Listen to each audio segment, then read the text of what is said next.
মুখ্যমন্ত্রীর অফিস থেকে 3বার ফোন এসেছিল।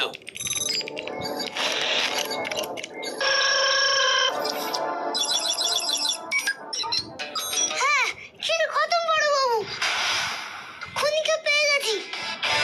ফাঁকা আওয়াজ দিচ্ছিস? শুভ, তোর শিওরগুলোকে গাড়িতে। আমি বলছি টমি চুরি হয়ে গেছে, আর তুই আমার মুখের উপর কথা বলছিস।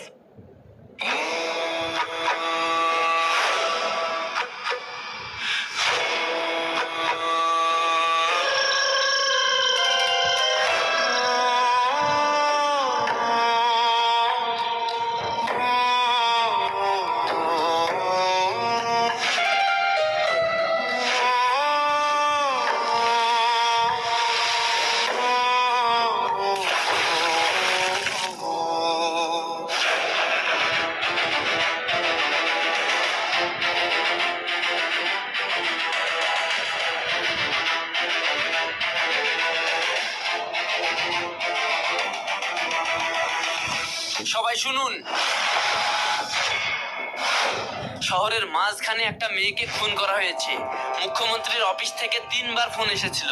সকাল হওয়ার আগে কেসে অগ্রগতি না দেখাতে পারলে আমাদের পুরো টিমকে সাসপেন্ড করা হবে। তাই এখন থেকে কেউ 1 মিনিটও নষ্ট করবে না। তুমি পশ্চিম মোড়ের যত সব সিসিটিভি ক্যামেরা আছে আবার রিচেক করো। আর তুমি ফরেনসিক টিমের সঙ্গে লেগে থাকো। আর তুমি লাস্ট 24 আওয়ার্স এর সমস্ত কল রেকর্ড ইমিডিয়েটলি আমার টেবিলে চাই। কুইক।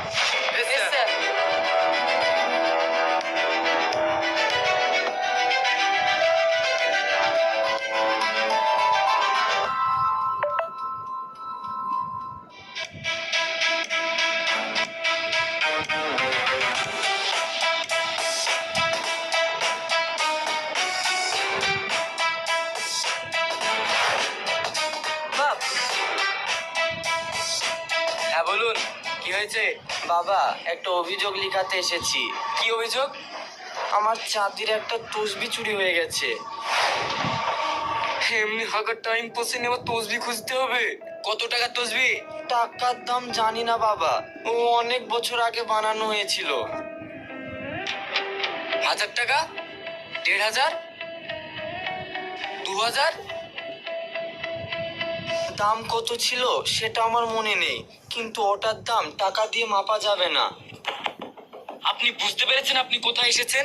শহরে একটা মেয়ে খুন হয়েছে, মুখ্যমন্ত্রী পর্যন্ত চাপ দিচ্ছে, পুরো থানা রাত জেগে খুনিকে খুঁজছে, আর আপনি এসেছেন একটা সামান্য তসবির অভিযোগ করতে। যদি বড় কিছু দামি জিনিস হারাতো সে কথা নাই আলাদা ছিল, আর আপনি সামান্য একটা তসবির জন্য চলে এসেছেন। এই 3 নম্বর ফাইলটা দে তো। বাবা, পুলিশদের কাজ কি শুধু বড় লোকদের বড় বড় জিনিস খুঁজে দেওয়া? গরিব মানুষের ছোট জিনিস কি পুলিশের খুঁজে দেওয়া দায়িত্ব না? আচ্ছা বলুন তো, ওই তসবিতে এমন কি আছে যে এত রাতে আপনাকে থানায় ছুটে আসতে হলো? আমার বউ মারা যাওয়ার ঠিক 3 দিন আগে নিজের হাতে নকশা এঁকে সোনার দোকানে বিশেষ অর্ডার দিয়ে ওই চাঁদির তসবিটা বানিয়েছিল। বলেছিল আমি যদি আগে চলে যাই তাহলে এই তসবিটা হাতে নিয়ে আমার জন্য দোয়া করো, তাহলে মনে হবে আমি তোমার পাশেই আছি।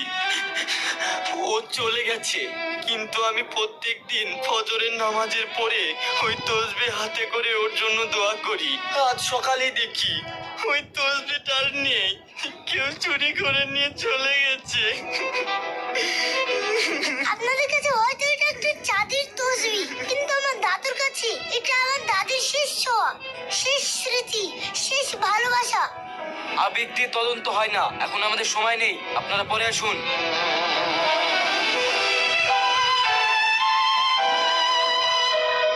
দাদু, বাইরে টুকটুকি দাঁড়িয়ে আছে আমাদের, তুমি বাড়ি চলো, আমি এদের সঙ্গে একটু কথা বলে আসছি। কি কথা বলবি? এরা তোর কোনো কথা শুনবে না, চল তুই শুধু বাড়ি চল। আরে শুনবে মানে সব শুনবে, তুমি বাড়ি যাও তো, আমি আসছি।